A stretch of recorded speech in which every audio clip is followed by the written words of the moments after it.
Hello, everyone, and welcome. My name is Betty Cruz, and I'm the president and CEO of the World Affairs Council of Pittsburgh. Today's conversation, Building a Globally Minded, Compassionate Future Workplace with Young People in Mind, is part of our second annual summit.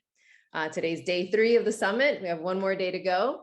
And today's conversation will feature a moderated discussion with industry leaders, educators, and young people who will discuss what it means to be globally minded, why compassion is important in the workplace, and what young people are looking for as the center as they enter the workforce. In the context of the summit's theme of Into the Depths, exploring this global moment, we hope to explore the ways in which workplaces are being held to a higher standard than ever before, and why that's a good thing. Here at the Council, our vision is a globally minded and globally connected world that is equitable and just for all. And we know that we cannot do this without our partners, whose collaboration widens our audience and pushes us to spark bold thoughts. We're thankful to be partnering with Vibrant Pittsburgh to co-present today's program, and with Pump, who is our community partner for the entire summit. I would now like to introduce our moderator for today's program, Hannah Shin. Hannah is a senior at North Allegheny Senior High School and serves as a youth board co-chair for the World Affairs Council of Pittsburgh. Hannah has been heavily involved with the council for the past 4 years through moderating panel discussions and student conversations, as our innovation and research fellow last year, and actively serving on our design and advisory committees to ensure youth remain central to our work. When she's not working with the council, Hannah serves as the Pennsylvania DECA state president and as one of 8 members worldwide on the Rotary International Interact Advisory Council.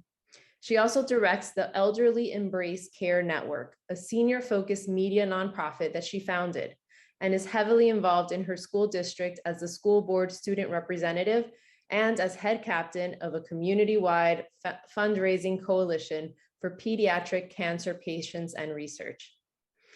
It is now my great pleasure to welcome Hannah Shin. Hannah, please take it away. Hello, everyone. Thank you, Betty, so much for that warm welcome. Before I get started, I want to take a moment to truly thank the council as a whole for giving me this opportunity to speak with and learn from you all. I'm deeply excited for our discussion today, and thank you to all of our participants here for joining in and to our 4 panelists here today. We're really excited to hear all of the insight that you have to share. And so we'll get started by having each of our panelists introduce themselves. We'll follow the order of the biographies on our summit page. So up first is Mr. Scott Shute. Hi there. Well, thanks for having me. I'm Scott.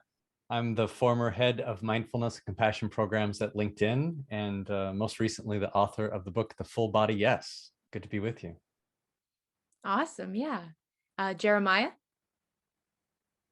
My name is Jeremiah Davis. I'm a sophomore at Chatham University, and I'm currently studying social service administration. Thank you so much for having me. Awesome. Miss Michelle King.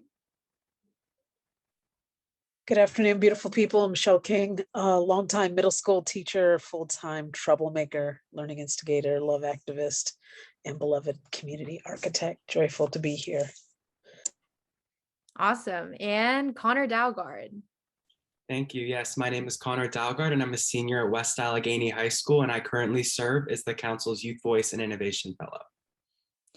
Yeah, we're really excited to have all of your expertise and your experiences represented today in our discussion. So without further ado, we can get right to it. I've prepared some questions for you. We have general thematic questions that I would love to hear all of your input on, and then some direct address questions later on, specifically for each of you to answer. And so, yeah, we'll get started with a question right at the heart of our discussion. How do you define compassion? And does that align with how you think most people or society as a whole defines it? Yeah, you can go ahead and get started. I see you've unmuted your shoot. I'll take it. So I define compassion in 3 ways. It's the capacity to have an awareness of others, a mindset of wishing the best for them, and then the courage to take action. And so do most people act like this? You know, I think it's interesting. When we open a newsreader or a newspaper, you'd say no, right? That the world is so divided. But the truth is, at a human level, most people, for the most part, are pretty good. We just tend to highlight the differences between us, and then we develop this worldview that everything is a little perhaps worse than it actually is at the human level. And so I'm an optimist. So I hope that people act like this more than we think they do. Yeah, and I know you've used the phrase operationalizing compassion before. And I love how you really talk about how compassion is not just a genuine desire or like this yearning for good for other people, but it's also like how you kind of channel that into action. So I love that you reflected that in your answer. Yeah. Thank you. Yeah. Yeah. Action is where it matters, right? We can have all the best intentions in the world, but unless we actually do something, they're just good. That's why the action is so important. For sure. I would really just have to echo what Mr. Shute said there. I mean, I 100% agree that at a human level, I think that there is compassion. I think there's a genuine care for other people. But the question is whether or not that can transcend into action, and specifically based on the discussion today, the workplace. But hopefully through the conversation, we'll be able to come to a better conclusion of that by the end of the day.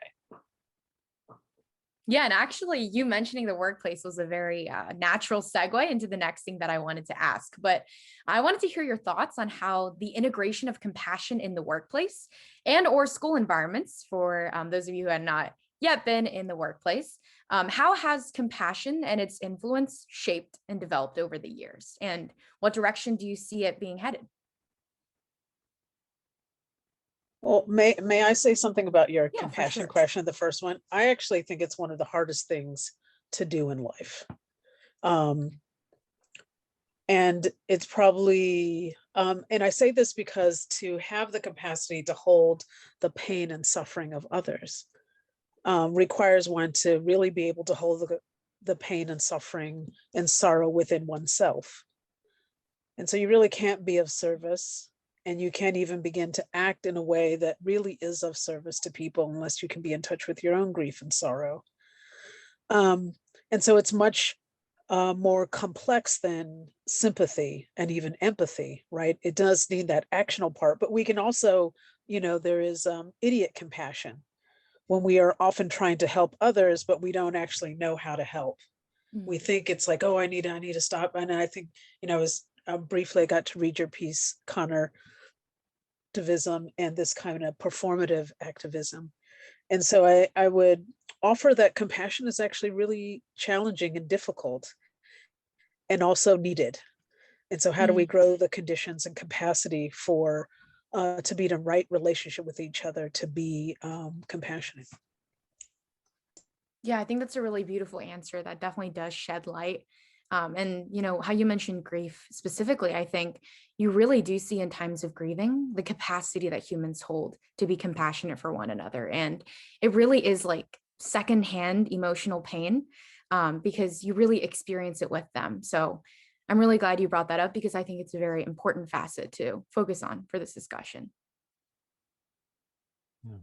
Building off on that, I think that our institutions or schools and our workplaces haven't been the best at building compassion, right? And in fact, they have also kind of reinforced the negative sides of grief and anxiety, and even oppression.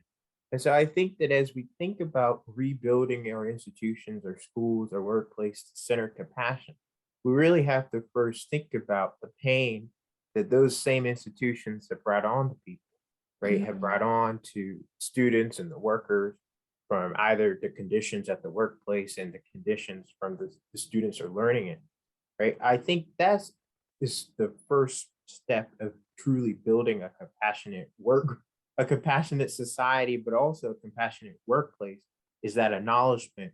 And then doing that real action, like what we heard before, of putting those words, those thoughts into practice, into policies, and into ways that people can really say, like, oh, I quite like my job. I feel cared for. I feel valued. So I think that's something we have to really keep in mind. Yeah, well said. As we move, companies are all trying to figure out how do we get back to work, right? As we emerge from this fog of COVID. And it's really interesting. I think we're at this inflection point where we have a choice of what work really is, right? Because we're in this big transition area. And so it's a choice, and companies can make the choice. Like, why are we even in business? Are we only in business to serve shareholders? Or are we in business for, kind of all of our stakeholders, including our employees, our customers, and the broader context of the environment we live in? And turns out that shouldn't be such a hard choice, because the research shows that companies who take care of all of their stakeholders, not just their shareholders, are actually more profitable. They're 14 times, 1,400% more profitable than S&P average. And so it's one of these things where the behavior might be harder to do, but the research already shows like this is the way to be more successful. So I'm hoping that as we have this transition, that more and more companies and organizations kind of, live the ethos. Yeah, that's a really good point. It's essentially a win-win situation. Every rationale that you can come up with really points to the purpose of implementing and institutionalizing compassion in the workforce. And so I think that's, another reason why we're having this discussion today, because it is so central to the future. And Yeah. I think another thing to mention with that is I like the phrase emerging from the fog of the pandemic, but as that happens, I think that there were some seeds kind of laid in the online tools that we use to maybe build compassion in ways that we hadn't had it before. If we think of something like a Slack channel, there can be like gratitude channels, there can be shout out channels, like there are ways that everyone can see compassion, want to replicate it themselves, that hopefully are taken into the physical workplace as we move out of COVID. For sure. I think you really utilizing this new technology and these new set of norms to promote interconnectivity and to really strengthen the work culture and the environment as a whole is very important.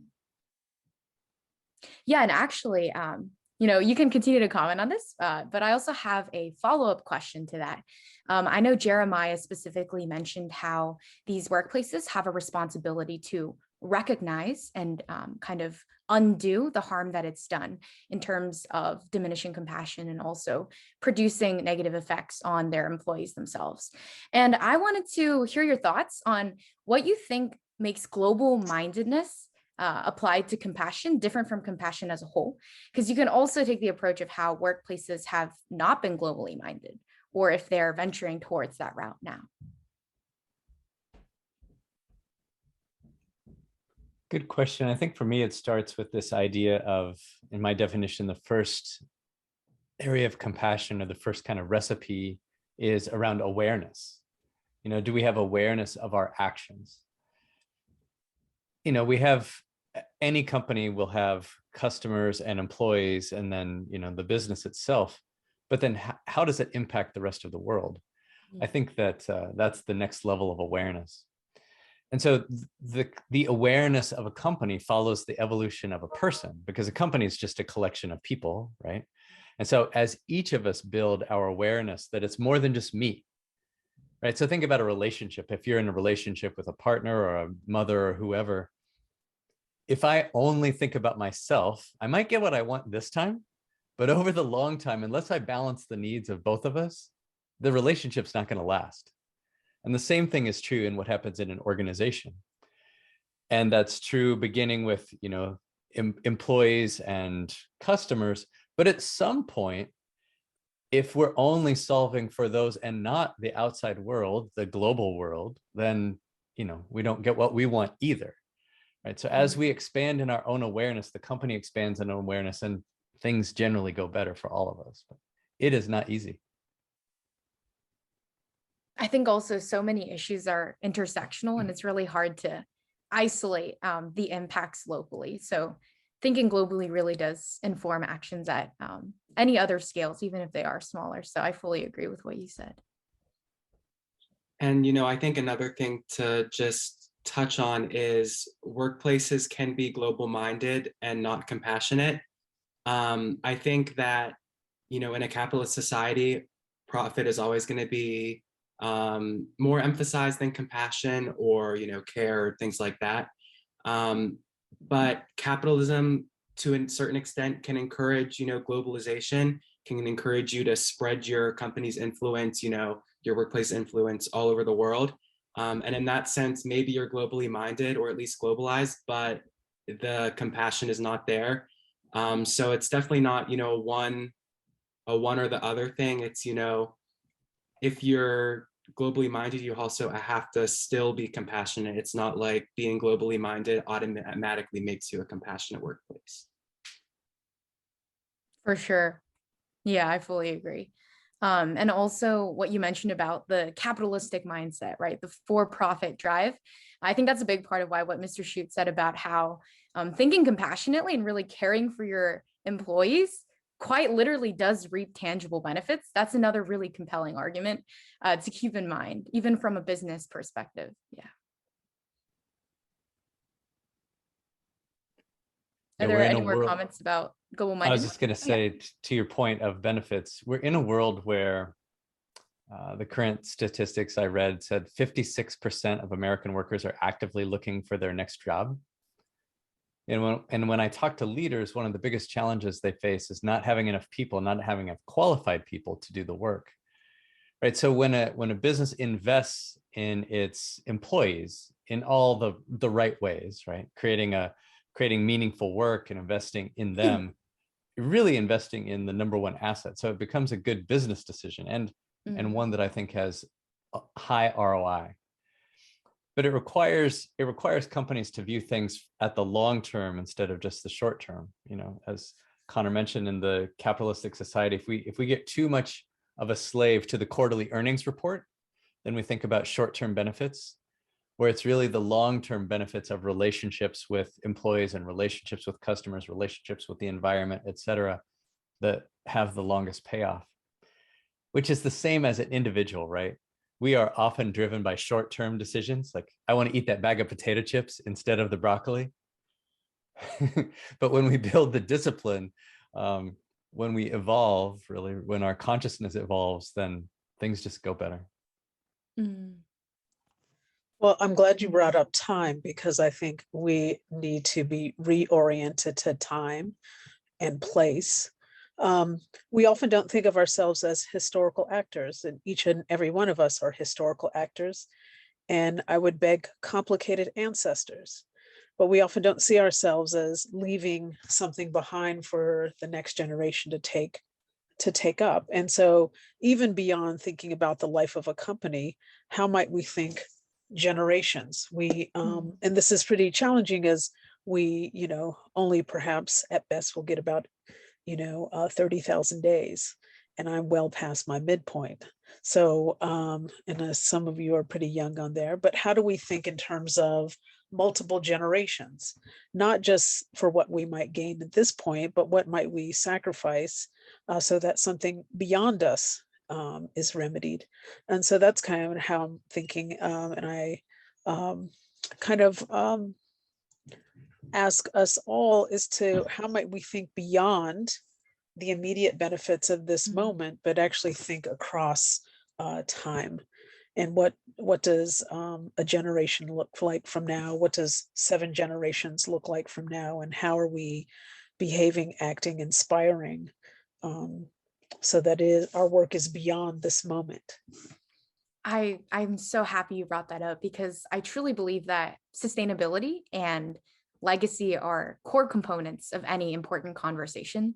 And I think being cognizant of the fact that, even beyond our time, generations in the future are going to be having to deal with the aftermath or the impacts of what we've created. So I think it's really important to bring that up.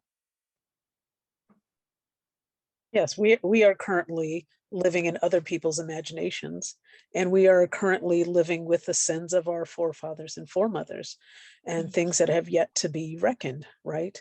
We have not really reckoned with racial injustices, inequities, how we treat the planet, how we treat ourselves.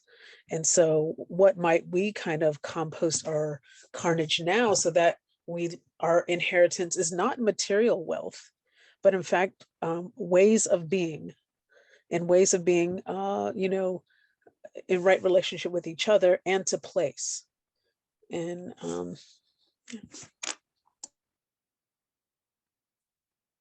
Yeah, for sure. I think also what you mentioned about not only with each other, but with place is another really important grounding factor to keep in mind. Yeah. All right. So I'm going to move along to our last general thematic question. But I wanted to hear your thoughts on how you think, how can we have a globally minded and compassionate workplace when marginalized ethnic and racial cultural minorities don't feel comfortable in spaces where they're not represented? So in other words, how can we somewhat balance the need for inclusivity with the current identity makeup of most organizations? Well, I think there have to be a dual mind when dealing with that issue.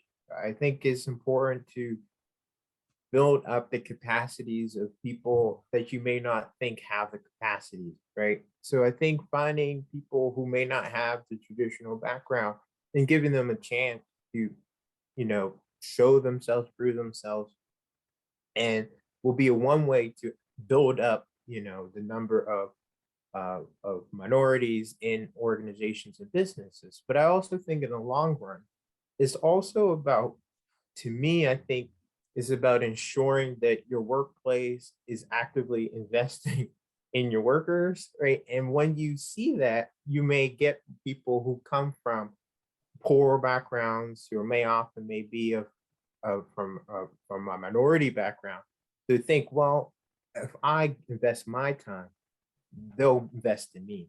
And I think that's a novel way of thinking about it, because a lot of, I know for me, I would like to build some wealth, right? And if I know that an organization or a business or whatever is willing to invest in me, I'll invest in them and have that reciprocal, relationship. And I think like thinking like that, right, of win-wins for everybody will not only improve the racial demographics of your organization, but also long-term deal with our inequities. Yeah, for sure. The fundamental principle of respect, can never go wrong. Yeah, I think what you said is really valuable because, empowerment and encouragement is really the first step to getting these diverse voices heard. Would anyone else like to comment on that question as well, or? Yes, I Jeremiah said, go ahead, Connor. can just add something really quickly because Jeremiah did put it very well. But I would just say, the key to it is compassion. There's obviously going to be bumps along the way of trying to build a balanced workforce. And I never like to default to saying raising awareness or educating yourself, because I think that in a lot of senses that's used as like maybe a bailout response. But, looking beyond the news and immersing yourself in other cultures to really understand, the world around you and gain a more globalized mindset yourself, so that you're able to, foster connections with other people, and ultimately create, the best situation for all parties involved is super important. Yes, for sure. Well said, both of you. I think it all starts with intention, right? To have the intentionality of making people whole, both in the short term and repairing what's in the past, but also the intention of not causing that harm in the future and making things better. And from there, the intention, as we talked about earlier, then needs to turn into action, right? What are the systems we put in place? So one of my favorite quotes right now is from James Clear. He wrote the book Atomic Habits. He says, our lives do not rise to the level of our goals, our intentions. They fall to the level of our systems. So in other words, we can have the greatest intentions or the greatest goals in the world, but unless we build the systems and put them in place and then take action on them, nothing really changes. So it has to be a combination of the intentions and the systems and the taking action. Yeah, for sure. I think, oh yeah, go ahead. Well, I was just going to kind of build on that. There's a quote often attributed to Bruce Lee, but I'm not sure. It says, under great duress, we fall to our greatest level of training. We have not learned how to be in community and in right relationship with each other, right? So I think about, have we even begun to ask questions like diverse from what? Everybody says, oh, we want a diverse environment, but diverse from what? inclusive of. So I'm not even sure if we are sharing the same aspirations when we talk about inclusivity and diversity. And do we expect all parties to be transformed? And Jeremiah, you brought up something before, and I kind of think you were talking about schools and maybe workplaces. And I almost heard kind of truth and reconciliation spaces, because I feel like we need to do some truth and reconciliation before we can even, build out something that is actually close to the aspiration. So if you think about utopia, which is no place, what puts us in a direction of a place we have never been, right? So I'm wondering how we might even see or perhaps imagine what might be transformed by really holding and interrogating things like not just diversity and inclusion, but justice and love and compassion in practice, and what might need to be reconciled in order to get there.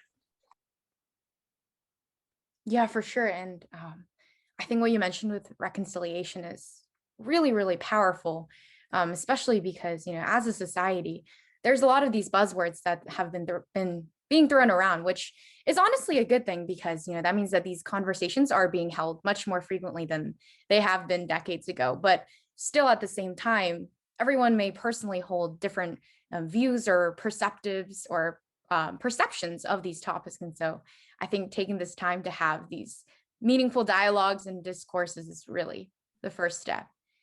Yeah, so I think at this time, I want to be cognizant of the time that we have.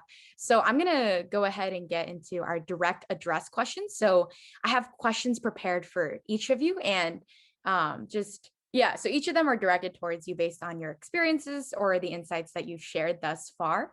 And so I think we can get started with Ms. King, because this ties into kind of what you were talking about with reconciliation. But through your career in education and also your advocacy, you emphasize the necessity for cultural literacy. And I remember you used this phrase, restorative justice, which I believe it's just such a beautiful poetic phrase. And so I was wondering if you could speak to how do you think cultural literacy inspires compassion, or that compassion inspires cultural literacy? Just exploring that dynamic would be interesting. Let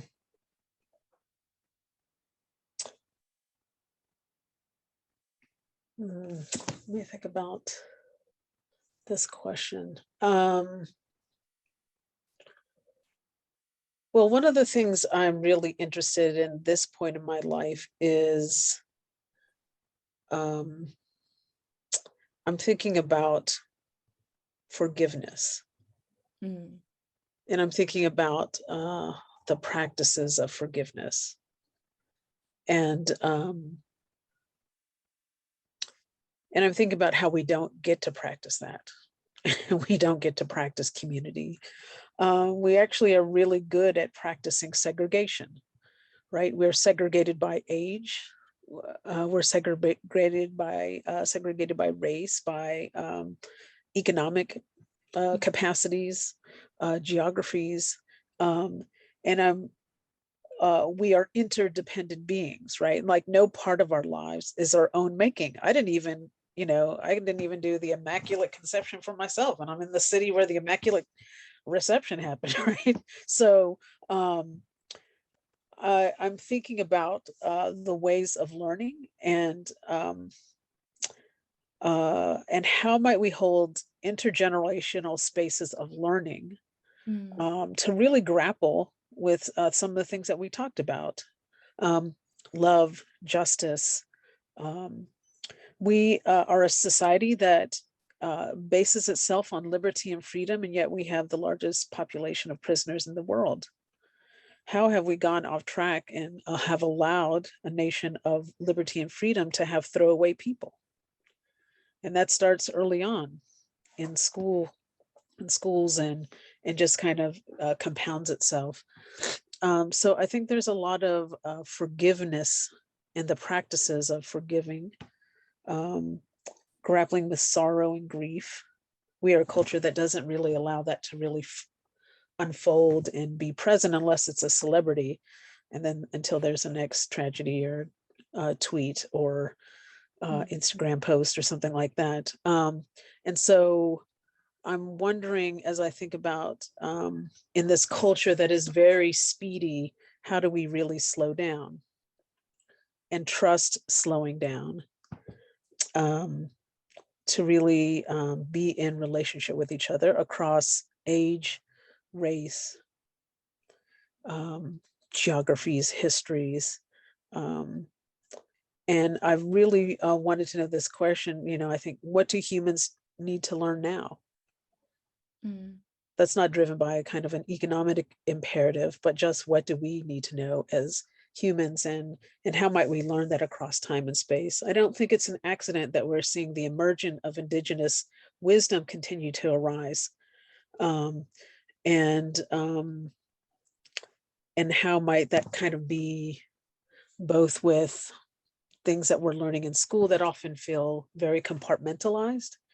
And one of the things about this cultural literacy course that I taught when I was at the Environmental Charter School, it was co-taught by my colleague, Nick Kazmarek, who's an English teacher. I'm a social science, history, geography teacher. And we made this course that was something beyond those two things. That really kind of allowed us to interrogate and hold questions, to be, to think about history and to think about our own legacy. And I really am, like this space, right, where we get to be together across, ages and lived experiences, and thinking about collectively what we want the world to be, and what we want to live into, and can we do that in this lifetime? So I kind of meandered with your question. No, yeah, no, that was. But that's kind of what is coming up for me. Yeah, no, thank you for your response. I love how open-minded it was. It felt like, you've done a lot of thinking about thinking on behalf of other people. And there's this quote that I really like. And it's about how whenever you're having a discussion, you need to keep in mind who's not in the room right there with you. And I could really feel that mindset I ingrained in what you were saying. And also, I really appreciated how you talked a lot about learning. I know, like in your biography, you said you are first and foremost a learner. And then you talked about intergenerational learning, really learning to better understand different cultures and better trying to find out what we're supposed to learn now. So yeah, thank you so much for your response. Thank you for the question. Yeah. And so the next question is for Mr. Shute. Mr. Shute, your work heavily ties into not solely practicing, but truly embodying compassion. And I love how you said it's essentially, well, with the full body, yes, it's essentially with almost every ounce of your soul. It's really something that permeates your being. And a quote that really stood out to me from your book, oh wait, I have it right here. A quote that really stood out to me was that each time life was trying to show me a better way, but I was holding on to an old dream with both hands, refusing to listen.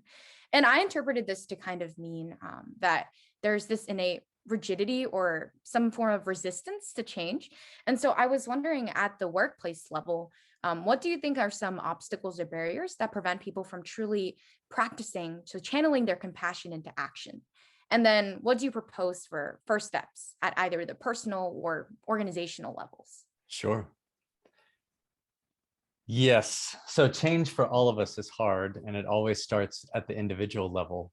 Just like, I get into a pattern, and when I need to do something new, there's no matter what, it's just kind of hard to change. And organizations are no different. If we think a little bit about the history of work and therefore management behaviors, right? The history of work, we started in the agrarian age, right? And, work was not great. We had kings and slaves, or landowners and serfs. And then we evolved to the industrial age, and you might imagine everybody in a factory making the same thing. And in neither case were workers treated particularly well.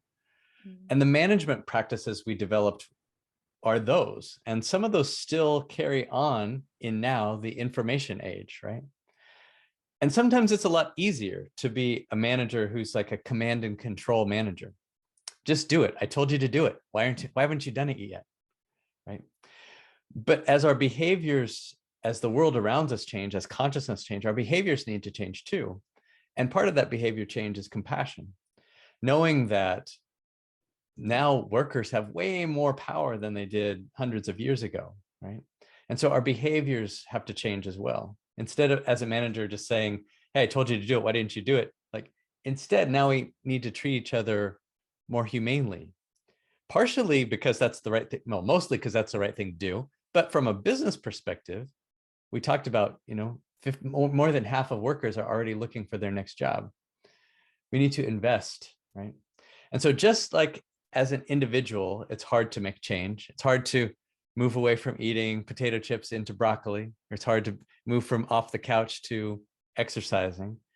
In the same way, our management techniques are changing as well. And some of them are harder to get right, to really deeply understand the needs of our employees, to deeply understand the needs of our customers. This is the awareness piece, to have a mindset of wishing the best for them. I really wish the best for my customers. Okay, that means then 3 is the courage to take action. That means that sometimes we need to do what's not great for the company in the short term, but it's great for the customer, knowing that over the long term, it will be good for the business. This requires a level of thinking, a level of consciousness that's different from kind of the animal that we grew up from, right? All of our systems are based on evolution that kept us alive. Nobody said anything about being happy or fulfilled, right? This is kind of a newer in our evolutionary conception. And it's no different from managers or the work environment as it is in our personal lives. So that's why change is hard, is because we have millions of years of evolution that made us this way. And we're all working on it. That sounds good. Yeah, I think it's really interesting how you talked about like the management practices and what you mentioned about like serfdom and the different concepts we learned in history classes. It's crazy to think that that still has impacts now, but it also makes complete sense. And I think in general, change is really hard, but having these conversations shows that there really is a need for change and that there really is a path that is open if we're just willing and able to step up and take it. And also, I believe that Jeremiah had his hand up. So yeah, if you have anything you want to say, you can hop in at any time. Oh no, my Zoom was kind of acting up, so I don't know what's been happening. Okay, no, that's completely fine then. Yeah, and also, Mr. Shu, what you mentioned about the organizations is really interesting because, like I know in your book you mentioned that the organization is just the sum of the people, which is, it makes complete sense. But I think also it's really hard in general for people to realize that the organizations are really made up of the people. And I think a lot of people, like a lot of organizations do have treated workers as interchangeable parts. And so what you highlight about focusing on the humane aspect is an instrumental component. I don't think it would be possible to really focus on and invest in compassion unless people realize that these organizations are really made up of each person's lived experiences and what they value. That's right. So yeah, and I think at this point, we can move over to Jeremiah. So yeah, you can go ahead and unmute whenever you're ready, but we'd love to hear you discuss how compassion and global mindedness tie into your ideal spaces as you enter the workforce. And are there any particular aspects that are non-negotiable to you from a work culture lens? Things you're never willing to give up? I think I have had the fortune to have internships and things, and I've had work experiences that have been overwhelmingly positive, right? And reflecting back on that, I think for me, I value the respect that I have received as a young person, and knowing that my thoughts and opinions have been valued as well. But I also think that going into a workplace, like I said before, I'm investing my time. I want to get something back. It either not even monetarily, but if the work is fulfilling, if I feel like I'm not wasting my time or I'm not dreading going there every day, I think like that's was something I will really much appreciate. I think for my red line is just a culture of kindness and respect. Like I don't want to go to a place where I will feel dreaded going towards, right? You know what I'm saying? And if I know that my coworkers are not very kind, that supervisors are not very kind, those are red lines for me. And so I think it just goes down to just being a nice person and understanding that yes, the work has to get done, right? I am of that, but that should not come at that should not come at my own mental health or physical health or anything, because I should be valued as a person. So that's my long answer. No, yeah. Thank you so much for that answer. I read a quote a few days ago, and it was about the difference between work life and life work. And I know that took me a second to process, but I think it's essentially the idea that you don't want to be thrown into a perpetual cycle where you're just working for the sake of working, but that you find true meaning in it. And Jeremiah, what you said about really feeling appreciated, seen, heard, respected, and treated with kindness really makes work life not seem like you're going on autopilot or that it's monotonous. It seems like every day is really an adventure that you signed up for. It's exactly what you wanted. So yeah, and I think that those tones of those really human aspects of being able to treat each other well is the very core of what we're discussing today. So yeah, our final direct address. Oh yeah, Mr. Shute, did you have something to say? I was going to say, you kind of touched on it, that I think one of our most deeply held needs is this need to be seen and heard and acknowledged and recognized, right? And in the work environment, beyond just treating someone that way, but also giving them the opportunity and us taking the opportunity to fully express who we are, to fully express our full set of talents and our personality. Because Jeremiah is the only person in the world who can tell his story. Like Connor is the only person in the world who can tell his story, etc.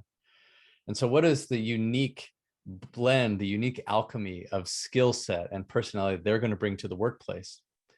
It requires a relationship with work that allows each of us to bring that person, ourselves, to the workplace.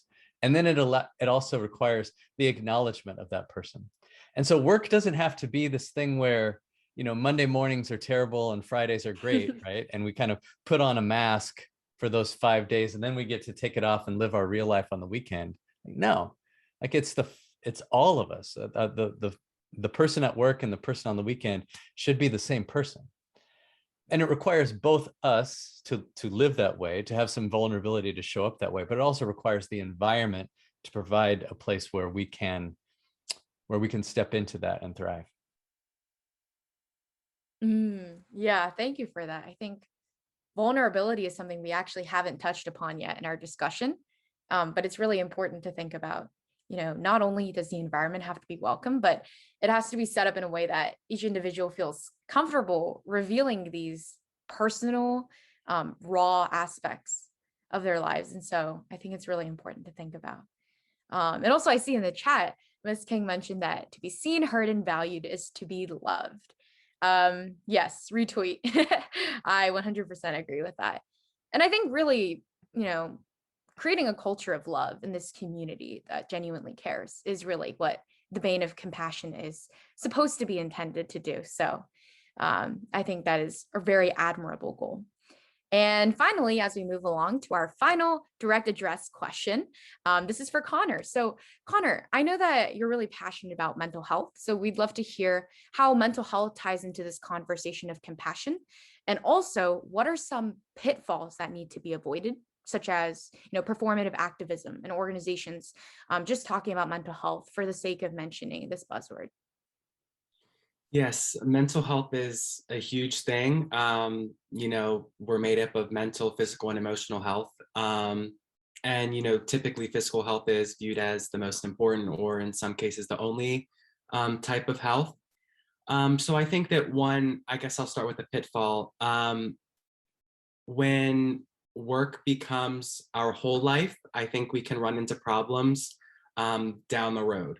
So if we think of the pandemic and an increased use of technology in workplaces, I myself have Slack and Gmail on my phone. And while that's great and it can make our workplace more interconnected, more compassionate towards one another, it also extends the work day into your personal day. And while it's, super important to have, your same self showing up for work as your personal self to hopefully ensure a kind and compassionate experience for everyone. That's what can cause some anxiety and other mental health problems. I can think of, for example, school. I'll be like laying in bed about to go to sleep at 10 o'clock, and I'll be like getting notifications from our school's grading system that grades are being uploaded. And now my blood pressure is raised, my heart's beating, and I'm looking to see like, what are my grades? What's happening in school? What are my teachers uploading for tomorrow? When really I should be worrying about today and the now. I think another thing is when, constantly consuming content. I think number one, that can make people into performative activists. That's something I touched on in my article. When we're only seeing, reposted Instagram infographics, and that's, the extent of our activism or this extent of our compassion, that's problematic. Posting something, saying that you're an advocate for all, and then doing something in practice physically different is not conducive to helping anything. So it's just so important to get your information from numerous places. Like, we're so focused on content consumption, 24/7 we're consuming content. So I would encourage everyone to like go back to reading. I'm only 17, but it's so important to read, especially for the panelist books on the call today. Everyone go read those. But I think a lot actually with what Michelle was saying a little bit earlier about forgiveness and compassion, Tuesdays with Maury. It's a great book. It touches on, life lessons that everyone should learn. That's maybe one of the books that our school did right, requiring us to read. And I think it changed a lot of mindsets with things like forgiveness and forgiving before it's too late, and just being open-minded and kind no matter what. And even, things with the workplace in that book, you see Mitch as someone who was so ingrained in his 9-to-5, writing articles, making money, becoming someone that he wasn't in touch with his personal self, and he broke the promises that he had made when he was young and free in college. So, continually checking in with yourself, evaluating how you're doing is super, super important when it comes to mental health in the workplace. Yeah, thank you so much for sharing that insight. And I'm also really happy that you mentioned forgiveness, because I had wanted to comment on this when Ms. King also mentioned forgiveness, but I strongly believe that one of the most beautiful aspects of humanity and the capacity of what makes man inherently good, which I know it's like a whole debate of whether man is inherently good, but I think some aspect of the good is the ability to forgive. And I think, in times of forgiveness, you really exemplify the extent to which you're able to think selflessly. And I'm happy that you mentioned that. And also with your conversation about performative activism and how that needs to be avoided with truly meaningful programs and truly meaningful dialogue. I think that's the core of proceeding to positively impact mental health. And if I could just, oh, you can go ahead, Ms. King. Go ahead, run with that thought. I'll roll with you afterwards if it's worthy. When it comes to mental health, another thing that's just so important and the core of the conversation is compassion. I think of a lot of acronyms that I've been, taught over the years or acquired throughout my journey, you could call it. One that comes to mind is ICU, which, first obviously is ICU, but identifying, connecting, and understanding. It's so important to just be a good person, be a good human, support, hope, and encourage, practicing, all those things is so important to mental health. Understanding when it's time to deconnect, when it's time to stop or put a pause on something is so important. And I think that that's one thing that workplaces and, schools alike can, help. We're not numbers or profits, we're people with feelings and lives and all that.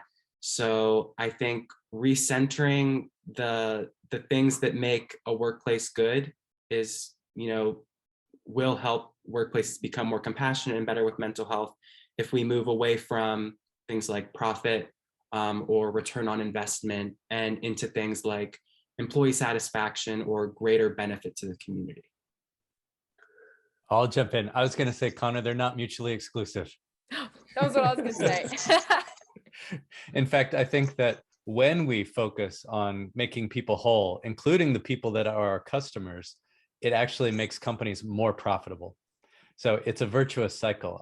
But I hear the intent of what you're saying is that the primary focus, moving away from the primary focus or sometimes the only focus of profitability to a focus of holistic, that's where the juice is. Oh, well, maybe this is where I can make an offering. And this is to riff on some of the things that you brought up, Connor. And this is kind of what I find problematic about school in many places. We have this larger aspiration of community and togetherness, but we actually create the conditions for anxiety, aggression, violence, individualism, to the exclusivity of the community, what's benefit to the community. So think about even just the mentioning of the dinging of grades, the anxiety about that, right? So I don't know if we can get to compassion in places if we create the conditions for scarcity. So I think about FOMO, the fear of missing out. I'm a huge practitioner of JOMO, the joy of missing out. So I'd be like, oh, cool. Because my future self is never as confident. And when my actual self arrives, I'm like, I'm tired, I'm exhausted. So I wonder, and if I think about some of our social media tools, they are built on the fear of missing out. They're built on scarcity. And if we're trying to get to places of abundance, of connectivity, real connectivity, what might those tools look like? They don't ask us to be discerning of our attention. They just ask for our attention, right? And I think they also encourage this kind of violence of comparison. And particularly, we see this amongst young people. And so what are the conditions for compassion? Whether they're in our school places, our homes, our work. And because I feel like there are other things that we're actually habitually practicing that are undermining these larger aspirations. And with that, then I would ask you as young people, what workplaces are you going to create? Not necessarily try to fit into, that actually is more aligned to your ways of wanting to be in the world.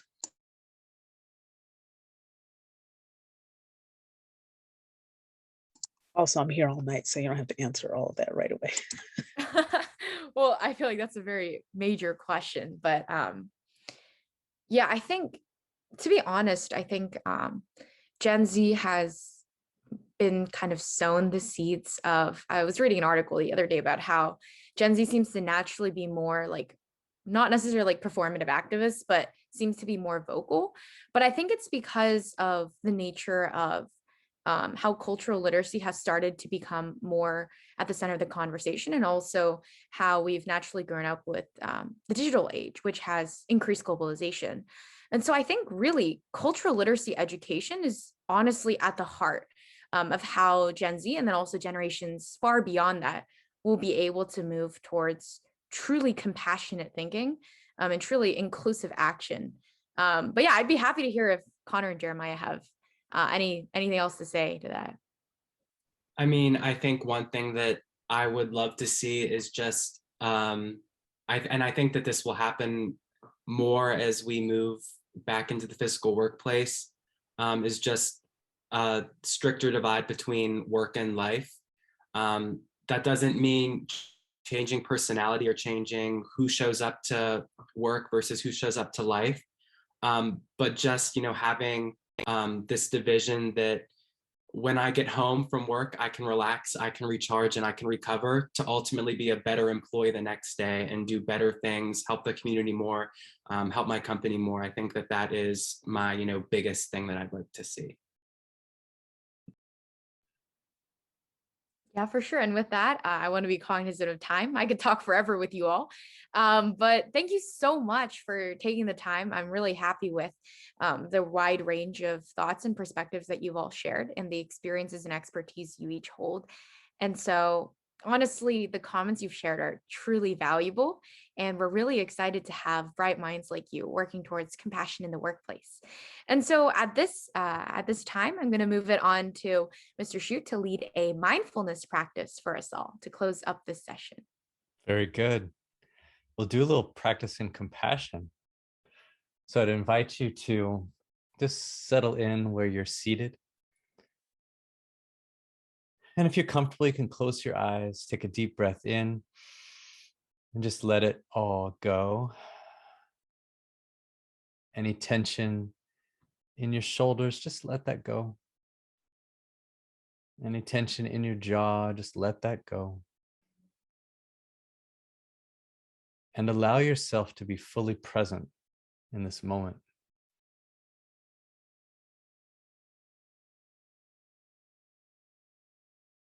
And if you're comfortable, you can put your hand on your heart, on your chest.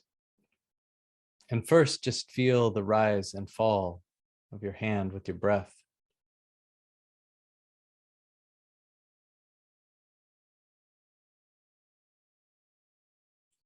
There's something powerful, soothing that happens when we give a hug to another person, when we hug someone. Our bodies are flooded with oxytocin. They are literally soothed. And even with this self-touch, hand on heart, we can feel our bodies begin to soothe, to relax.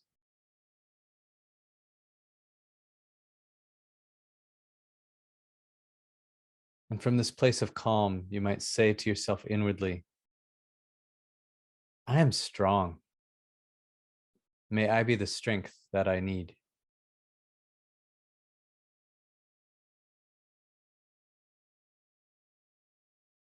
I am compassionate. May I have compassion for myself. And I am love. May I give myself love unconditionally.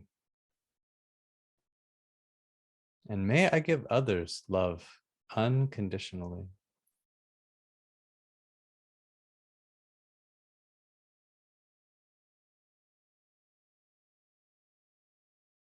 And from here, with your hand on your heart, you can say your name followed by, I love you. So I would say, Scott, I love you, but you try it. And I know for some of us it feels strange, but continue saying it, letting go of any judgment or shame or opinion about that word. And receive it as if the person who treasures you most in life was saying it to you.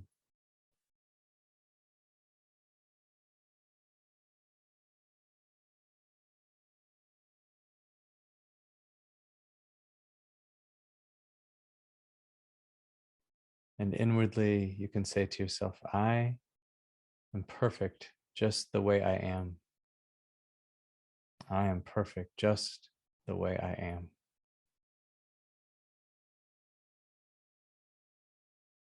So may you be happy. May you be healthy.